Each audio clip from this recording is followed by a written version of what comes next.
اسے بالکل پرواہ نہیں تھی کہ دوپٹہ اس کے کندھے سے ڈھلک کر پیروں میں جڑ رہا ہے۔ اس کی عمر بھی اتنی نہیں تھی کہ مجھے وہ چاچا جی کے تھی، اور نہ ہی اتنی تھی کہ اپنے دوپٹے سے اس طرح لاپرواہ ہو جاتی، لیکن لگتا تھا کہ وہ اپنے باپ کے کہے کو ہی سمجھ رہی ہے اور خود کو ایک انڈر سی لڑکی خیال کرتی ہے۔ چودھری نے کہا، دکھا نا پتری اپنی ٹانگ۔ پتری نے ایک ٹانگ موڑے پر رکھی اور لال گلابی شلوار کو چٹکی سے پکڑ کر تھوڑا سا اونچا کر دیا۔ سفید دھودیا پنڈلی پر ٹخنے سے ذرا اوپر زخم کی مدھم نشان تھا۔ چودھری بولا، دیکھیں جی کتنا گہرا زخم ہے، لیکن سائیں کے مرہم نے یوں ٹھیک کیا کہ پتہ ہی نہ چلا۔ میں نے پوچھا، کسی آوارہ کتے نے کاٹا تھا؟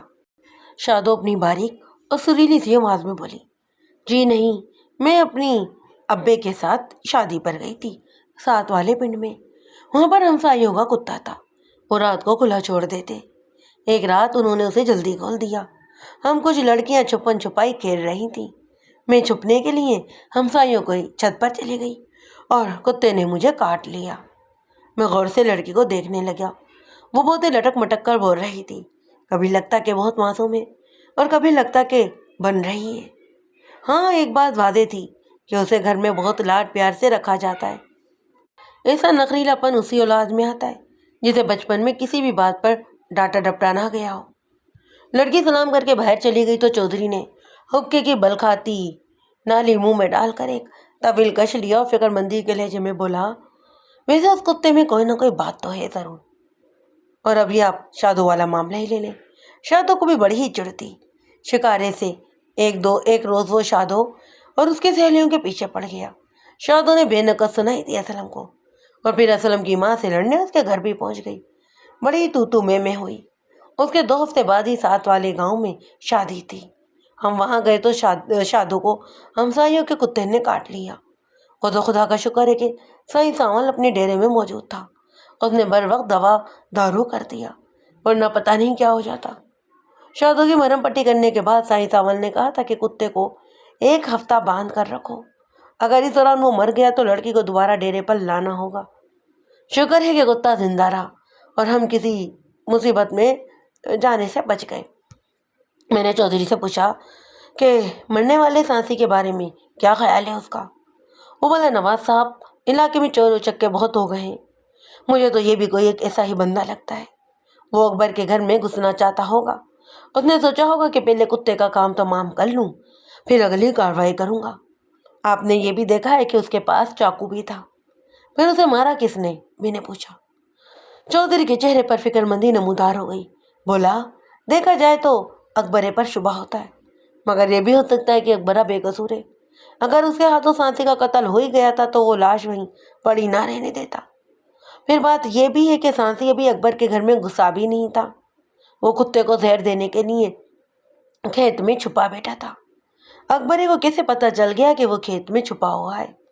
چودھری زبان سے نہیں کہہ رہا تھا، مگر اس کی بھی صورت دیکھ کر یہی لگتا کہ وہ بھی ہوائی چیزوں کے چکر میں پڑا ہوا ہے۔ میں نے اس بارے میں مزید بات کرنی مناسب ہی نہیں سمجھی اور چودھری سے اجازت لے کر واپس آ گیا۔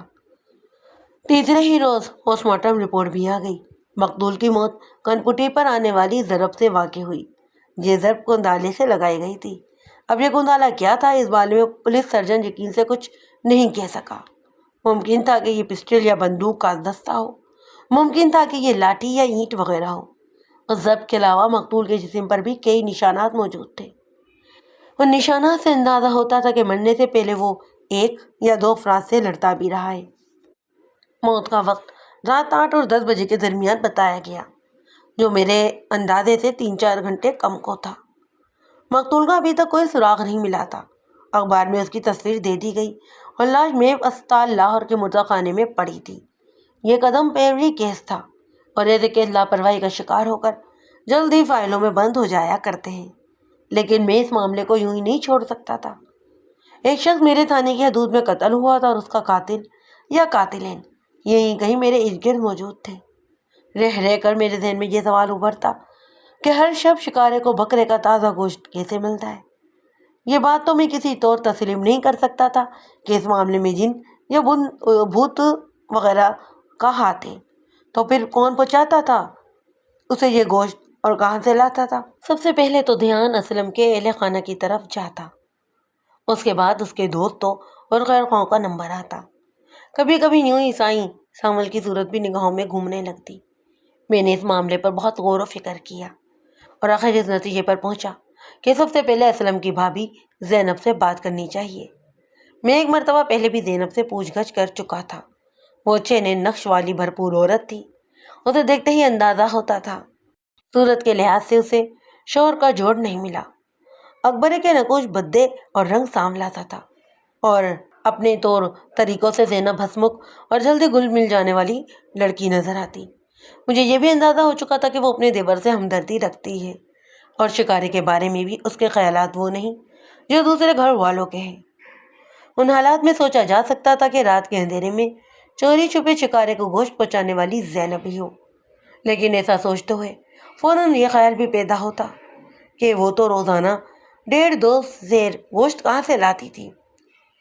ایک گھریلو عورت کے خاوند کو بتائے بغیر اتنا خرچہ کرنا ممکن ہی نہیں ہوتا۔ اور سب سے بڑی بات یہ کہ کتے کے سامنے پایا جانے والا گوشت مقامی کسائی کی دکان سے بھی نہیں آتا تھا۔ بہرحال میں نے ایک دفعہ زینب سے ملنا ضروری سمجھا۔ شکارے کو گوشت پہنچانے والے کا سراغ لانا بھی بہت ضروری تھا۔ مجھے خاص قسم کا شک تھا، اور وہ شک یہ تھا کہ وقوع کی رات شکارے کو گوشت پہنچانے والے اور زہریلے پراٹھے پہنچانے والے سانسی میں مدبھیڑ ہوئی ہے۔ عین ممکن تھا کہ سانسی کی موت اسی مدبھیڑ کا نتیجہ ہو۔ جیسا کہ اکبر نے مجھے بتایا تھا کہ گوشت کا نگا کبھی کبھار ہی ہوتا تھا، وہ بھی بارش یا آندھی وغیرہ کی صورت میں، لیکن قتل کی رات گوشت شکارے کو نہیں ملا۔ اس سے یہ نتیجہ نکالا جا سکتا تھا کہ گوشت شکارے کے سامنے پھینکنے سے پہلے ہی اس شخص نے سانسی کو دیکھ لیا۔ ان دونوں میں دھکم پیل ہوئی۔ اسی دھکم پیل میں سانسی قتل ہوا اور قاتل گوشت سمیت واپس بھاگ گیا۔ یہ مفروضہ رائے ایسائی رمضان پراچا کو بھی بے حد پسند آئی تھی، اور اس کا خیال تھا کہ اسی لائن پر تفتیش ہونی چاہیے۔ ایک دن شام کو میں اکبرے اور زینب سے پوچھ گچھ کرنے ان کے گھر جا پہنچا۔ اکبر مجھے گھر سے باہر ہی مل گیا، وہ کافی گھبرایا ہوا تھا۔ مجھے اس کے ہاتھ میں ایک ڈاک کا لفافہ نظر آیا۔ میں اس کے پاس پہنچا تو کہنے لگا، جناب بڑی لمبی عمر ہے آپ کی، میں آپ ہی کی طرف آ رہا تھا۔ کیوں، کیا بات ہے؟ میں نے اسے گھورا۔ وہ آہستگی سے بولا، اب آ ہی گئے تو اندر آ جائیے، میں بتاتا ہوں آپ کو سب کچھ۔ اکبرے کے ساتھ بہرحال میں اس کے گھر میں داخل ہوا۔ یہاں اکبرے کی ماں اور بیوی بھی سہمی ہوئی نظر آئیں۔ بچے بھی بڑوں کو پریشان دیکھ کر گمسم تھے۔ کیا ہوا ہے؟ میں نے گھر کی بیٹھک میں پہنچتے ہی اکبر سے پوچھا۔ اس نے ڈاک کے لفافے میں سے ایک خط نکال کر میرے سامنے رکھ دیا۔ ایک میلے کاغذ پر گھٹیا سے پین کے ساتھ 8-10 سطریں لکھی ہوئی تھیں۔ خط کا مضمون کچھ اس طرح تھا، حرامزادے، تم نے میرے بھائی کو مارا ہے نا، اس کا خون تمہاری گردن پر ہے، اور میں اس گردن کو تمہارے کندھوں پر سلامت نہیں رہنے دوں گا۔ بڑا ہی خوفناک بدلہ لوں گا تم سے۔ تمہاری اور تمہارے کتے کی لاش اب ایک ساتھ ہی گھسیٹوں گا، نہ گھسیٹوں تو اپنے باپ کا نہیں میں۔ بس کھیل ختم ہوا تمہارا، اب اپنی موت کی راہ دیکھ، بہت جلد ملاقات ہوگی، فقط تمہارے خون کا پیاسا۔ یہ خط اکبرے کو آج ہی ڈاک سے موصول ہوا۔ اس نے غلطی یہ کی کہ یہ دھمکی آمیز خط بیوی بچوں کے سامنے ہی پڑھ دیا، اور اب وہ سبھی دہشت کے گھیرے میں کھڑے تھے۔ خط کی تحریر سے صاف اندازہ ہوتا کہ یہ اسی موت کا افسانہ ہے جو چند روز پہلے مکان سے باہر گندم کے کھیت میں ہوئی تھی۔ خط لکھنے والے نے خود کو مرنے والے کا بھائی بتایا، اور اس موت کا ذمہ دار اکبرے کو ٹھہرا کر اسے خوفناک انجام کی دھمکیاں بھی دی۔ اکبرہ سیدھا سادہ زمیندار تھا، اور اسے لوگ لڑائی بڑائی سے گھبرایا نہیں کرتے۔ دشمن سامنے آ جائے تو پھر جو ہو جائے سو کم، لیکن چوری چھپے ہوئے دشمن کا خوف تو ہر کسی کو ہی ڈانا ڈول کر دیتا ہے نا۔ میں نے بہرحال اس کی ڈاس بندائی اور پوچھا کہ اب اس خط کے بارے میں کیا خیال ہے اس کا۔ وہ میری بات کا غلط مطلب سمجھا اور کہنے لگا کہ شاید آپ غازی جنگل کی طرف اشارہ کر رہے ہیں۔ غازی سے دشمنی تو بالکل ہے جی، اور اس میں کتے والا جھگڑا بھی ہے، لیکن کیا؟ میں کچھ نہیں کہہ سکتا جناب، ہو سکتا ہے کہ میری ہی مت ماری گئی ہو۔ غازہ دشمنی بولنے والا بندہ تو نہیں، کیا پتا یہ سارا چکر بھی اسی کا ہو۔ میں نے کہا، تمہاری مت تو واقعی ماری گئی ہے، شک والی بات پر تمہیں شک نہیں ہوتا اور سیدھی سادی بات پر شک کرنے لگتے ہو۔ خط غازی کی طرف سے کیسے ہو سکتا ہے؟ خط میں اس کے بھائی کے قتل کی بات ہو رہی ہے، اور غازی جنگل کا بھائی سانسی کیسے ہو گیا؟ میرا مطلب تھا جی کہ شاید، وہ بولا پر گڑبڑا گیا۔ کیا بات ہے؟ ایک طرف کہہ رہے ہو کہ سانسیوں جنگلوں میں اینٹ کتے کا بیر ہے، دوسری طرف ان میں منہ بولے رشتے بنا رہے ہو۔ اتنے گھبرائے ہوئے کیوں ہو بھائی؟ میرے سوال نے اسے اور بھی گھبراہٹ میں ڈال دیا۔ مجھے شک ہونے لگا کہ وہ مجھ سے کوئی بات چھپا رہا ہے۔ میں نے اسے تھوڑا سا دھمکایا کہ شاید وہ کچھ بک دے، لیکن ناکامی ہوئی۔ اگلے ہی روز وہ بات ہوئی جس کا مجھے خدشہ تھا۔ صبح سویرے اکبر تھانے آیا اور بولا، جناب اکیلا بندہ ہو تو کوئی ڈر خطرہ نہیں ہوتا، لیکن میرے چھوٹے چھوٹے بچے ہیں جناب، اور میں انہیں کسی خطرے میں نہیں ڈالنا چاہتا۔ ویسے بھی میں ان دنوں فارغ ہوں۔ میں نے سوچا جب تک سانسی کے قاتلوں کا پتہ نہیں چل جاتا میرے بیوی بچے گجران والا میں ہی رہیں۔ گجران والا میری گھر والے کا میکا ہے۔ میں آج ہی اسے وہاں چھوڑنے جا رہا ہوں۔ خود بھی 5-6 روز وہاں ہی رہوں گا، لیکن پھر آ جاؤں گا۔ آپ نے مجھ سے کہہ رکھا تھا نا کہ بتائے بغیر گاؤں سے باہر نہیں جانا، اس لیے آپ سے اجازت لینے آیا ہوں۔ میں نے کہا، اگر تم گجران والا چلے جاؤ گے تو وہ تمہارا شکارہ کہاں جائے گا؟ کہنے لگا، اسے اسلم کے ایک یار کے پاس چھوڑ جاؤں گا، 5-6 روز کی تو بات ہے۔ میں نے کہا، میرا خیال ہے کہ تمہارے آنے تک شکارے کا صفایا ہو چکا ہوگا، کوئی ہاتھ دھو کر اس کے پیچھے پڑا ہوا ہے۔ یہ بھی ہو سکتا ہے کہ شکارے کی وجہ سے اسلم کا وہ یار بھی خطرے میں پڑ جائے۔ تم ایسا کیوں نہیں کرتے کہ شکارے کو ہمارے پاس چھوڑ جاؤ؟ کیا مطلب، یہاں تھانے میں؟ نہیں، میں اپنے کسی ماتحت کے گھر بھجوا دوں گا، وہاں اس کی حفاظت بھی رہے گی، اور ہو سکتا ہے کہ اسی بہانے مجرم بھی پکڑا جائے۔ چلیے جناب، جیسے آپ کی مرضی، اکبر نے کہا۔ میں نے اسے ہدایت کی وہ جانے سے پہلے کتا یہاں تھانے میں چھوڑ کر چلا جائے۔ دوپہر کے وقت وہ موٹا تازہ بلڈاگ نما کتا تھانے میں موجود تھا۔ اس کے گلے میں پٹا اور پٹے میں زنجیر تھی، منہ پر جالی چڑھی ہوئی تھی، اس کی آنکھیں غیری سرخ تھیں اور ان میں دیکھنے سے ججری سی آ جاتی۔ میں نے بلڈاگ یعنی شکارے کو اپنے ایسائی رمضان پراچا کے حوالے کیا اور کہا کہ وہ اسے اپنے گھر لے جائے۔ پراچا اسے گھر لے گیا۔ اکبر اپنی بیوی بچوں والدہ کے ساتھ گجران والا چلا گیا۔ میں نے اپنے طور پر تفتیش جاری رکھی۔ میں دراصل یہ جاننا چاہتا تھا کہ شکارے کو روزانہ 1.5-2 سوا سیر گوشت پہنچانے والا کون ہمدرد ہے۔ اس ہمدرد اور قتل کی واردات میں گہرا تعلق تھا۔ نہ صرف واردات کے روز شکارے کو گوشت نہیں ملا، بلکہ اس کے بعد یہ گوشت والا سلسلہ ہی ختم ہو گیا۔ یوں لگتا تھا کہ ایک خون کے بعد شکارے کے اس گمنام ہمدرد نے بھی چپ سادھ لی ہے۔ میں نے اکبرے کی گھر والی زینب کے علاوہ اسلم کے دوست مختارے، صداقت علی اور ایک عزیز اکرم سے بھی پوچھ گچھ کی، لیکن ان میں سے کوئی بھی کام کی بات نہیں بتا سکا۔ اندازہ یہ بھی ہوا کہ وہ سب کے سبھی کمزور عقیدے کے لوگ ہیں اور شکار کو کتے سے بڑھ کر کوئی چیز سمجھتے ہیں۔ ان میں سے اکبر کے دوست صداقت علی نے تو یہاں تک کہہ دیا کہ اس نے ایک رات شکارے کو عجیب آواز میں بھونکتے بھی سنا تھا۔ یوں لگتا تھا کہ اس کے گلے سے درجنوں کتوں کی آوازیں ایک ساتھ نکل رہی ہیں۔ اس نے اپنی بیوی کو بھی جگا کر یہ آواز سنائی تھی۔ بیوی بھی اتنا ڈری کہ اگلے ہی روز اسے تیز بخار چڑھ گیا اور وہ کئی روز نیند بے ہوش پڑی رہی۔ ان سبھی لوگوں سے مایوس ہونے کے بعد میں نے سائیں سامول سے ملنے کا پروگرام بنایا، اور یہ اتفاقی تھا کہ ابھی تک سانسی قتل کیس کے اس اہم کردار سے میری ملاقات ہی نہیں ہو سکی تھی۔ سامول کا ڈیرا گاؤں کے تقریباً 2 میل دور روہت نالے کے کنارے پر بنا تھا۔ سنا تھا کہ وہ سال میں صرف 2-3 بار ہی گاؤں میں آتا ہے، ورنہ وہ ویران جگہوں پر ہی گھومتا رہتا ہے یا جھونپڑے میں بیٹھ کر جڑی بوٹیاں گھونٹتا ہے۔ میں جمعے کے روز سائیں سامول کے پاس جانے کا پروگرام بنایا تھا، لیکن جمعرات کی صبح ایک ایسا واقعہ ہوا کہ مجھے فوری طور پر سامول کے پاس جانا پڑا۔ جیسا کہ میں نے بتایا کہ شکارہ ایسا ہی پراچا کے پاس تھا۔ بلال شاہ بھی ان دنوں پراچا کے ساتھ دوسرے کمرے کے گھر میں رہتا تھا۔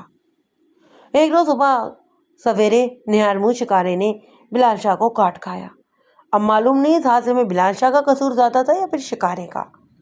بلال شاہ کا کہنا تھا کہ وہ تو شکارے کو برآمدے سے نکال کر صحن میں باندھنے گیا تھا کہ وہ اس پر چڑھ دوڑا اور پنڈلی کی طرف نرم گوشت میں دانت گاڑ دیے، جبکہ میرا خیال تھا کہ بلال شاہ نے شکارے سے کوئی دست درازی کی ہوگی۔ اس نے صرف ایک روز پہلے ہی مجھ سے کہا تھا کہ یہ میں نے کیا بلا پراچا صاحب کے گھر میں بندھوا دی ہے۔ پیشاب کی بو سے دماغ پھٹتا ہے۔ شاید اسی پھٹے ہوئے دماغ کے ساتھ اس نے کتے کو لاد وغیرہ رسید کی۔ نتیجے میں اس نے غصہ کھا کر بلال شاہ کی ٹانگ کا بھوسا لے لیا۔ بہرحال جب میں موقع پر پہنچا تو بلال شاہ کا رنگ ہلدی کی طرح زرد ہو رہا تھا۔ وہ ہائے وائے کرنے کے ساتھ لوٹ پوٹ بھی ہو رہا تھا، کہہ رہا تھا کہ میرے دماغ کو زہر چڑھ رہا ہے، اگر مجھے بچانا ہے تو جلدی سے کسی ڈاکٹر کے پاس لے چلو۔ میں جانتا تھا کہ خطرے کی کوئی بھی بات نہیں۔ شکار خزانہ خاصہ پاگل کتا نہیں تھا، وہ شکاری کتا تھا۔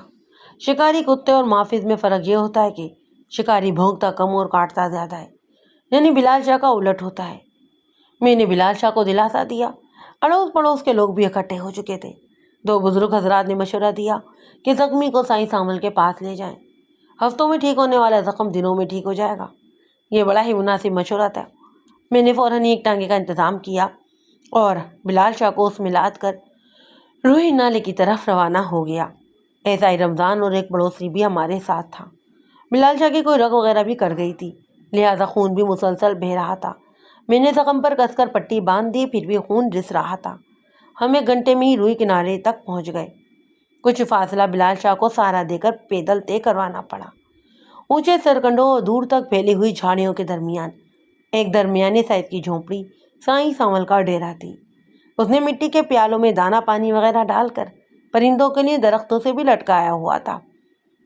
جھونپڑے کے پاس ہی 2 بو گیر کتے بھی بندھے ہوئے تھے۔ انہوں نے ہمیں دور سے ہی دیکھ کر بھونکنا شروع کر دیا۔ جھونپڑی کے کچھ فاصلے پر ایک بقائن کی چھاؤں میں چٹائی بچھی تھی اور اس پر سائیں کے چند عقیدت مند بیٹھے تھے۔ ہم بلال شاہ کو لے کر سیدھا جھونپڑی کے دروازے پر پہنچ گئے۔ اندر گورا چٹا ادھیڑ عمر سائیں سامل مراقبے کی حالت میں خاموش بیٹھا تھا۔ ہمارے ساتھ آتے ہوئے دیہاتی نے بڑی عاجزی کے ساتھ کہا، سائیں جی بغیر اجازت آپ کے دروازے پر آ گئے، معافی چاہتے ہیں جی۔ یہ علاقہ انچارج ہے نواز خان صاحب، ان کے عزیز کو کتے نے کاٹا ہے، خون بند نہیں ہو رہا، اس لیے آپ کے پاس حاضر ہوئے۔ سائیں سامل نے بڑی آہستگی کے ساتھ اپنی آنکھیں کھولی، بہت بڑی بڑی اور بے حد خاموش آنکھیں۔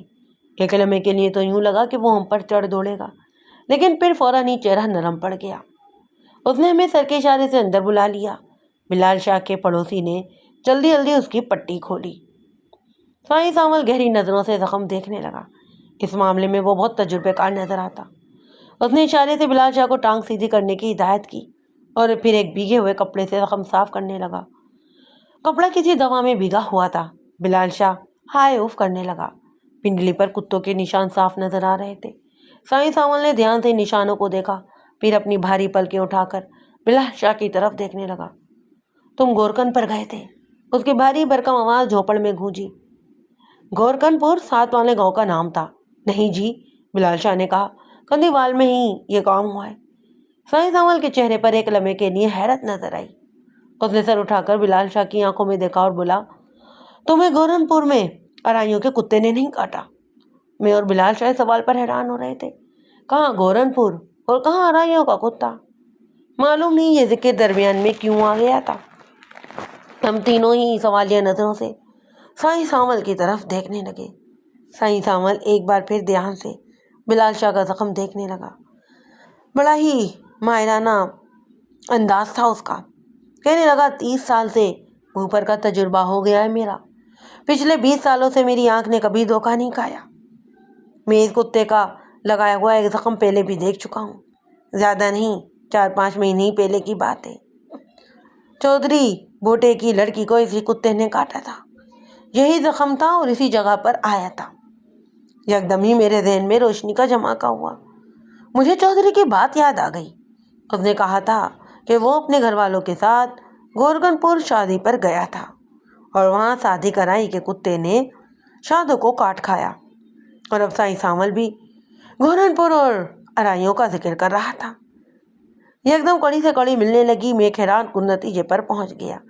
کہیں شادو نے جھوٹ تو نہیں بولا تھا کہ اسے کاٹنے والا ارائیوں کا کتا ہے؟ یہ بہت اہم سوال تھا۔ اگر سامل سائیں کی بات درست تھی تو اس کا مطلب یہ تھا کہ 4 ماہ پہلے شادو کو ارائیوں کے کتے نے نہیں، اسلم کے شکاری نے کاٹا تھا۔ یکدم ہی بہت سے سوالات میرے ذہن میں کل بلانے لگے۔ اگر ایسا ہوا تھا تو شادو نے یہ بات کیوں چھپائی؟ وہ تو اسلم اور اس کے شکاری کے سخت مخالفوں میں سے تھی، اور اس سلسلے میں ایک بار اسلم کی ماں سے وہ لڑ بھی چکی تھی۔ اسے کیا ضرورت تھی شکاری کی زیادتی پر پردہ ڈالنے کی؟ اور دوسری بات یہ بھی تھی کہ جب یہ واقعہ ہوا وہ اپنے گھر والوں کے ساتھ شادی پر گورن پور گئی ہوئی تھی، جبکہ شکار 1 میل سے زیادہ فاصلے پر کندیوال میں تھا۔ دوسری طرف سائیں سامل کے 30 سالہ تجربے کو بھی جھٹلانا کچھ آسان کام نہیں تھا۔ سائیں نے مرہم لگاتے ہوئے دانتوں کے نشان پر انگلی پھیلی اور بولا، یہ دائیں طرف والا تیسرا دانت اندر کی طرف مڑا ہوا ہے، اور اسی طرح بائیں طرف والا تیسرا بھی۔ تیسرے اور پہلے دانت کے درمیان یہاں ایک خلا ہے۔ مطلب یہ کہ جانور کا یہ دانت ٹوٹا ہوا ہے۔ میں یہ نقشہ 1-2 سال بعد بھی دیکھتا تو فوراً ہی پہچان لیتا۔